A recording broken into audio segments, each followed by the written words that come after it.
દરેક સપનું પરમેશ્વર તરફથી નથી આવતું.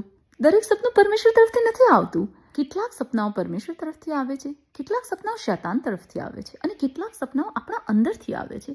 કારણ કે ક્યારેક એવું બને કે તમે પિકનિક પર ગયા હોવ, અથવા તમારી માસીના ઘરે ગયા હોવ, અથવા તમને તમારા મિત્રો સાથે રમવાની ખૂબ ઈચ્છા હોય, તો તમને તમારા મિત્રો સાથે રમવાનું સપનું આવી શકે.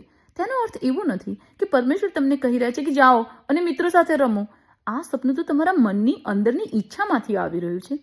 પરંતુ કેટલાક સપનાઓ એવા પણ હોય છે જે શૈતાન તરફથી આવે છે, જેથી તમે મૂંઝવણમાં મુકાઈ શકો. અને કેટલાક સપનાઓ પરમેશ્વર તરફથી આવે છે.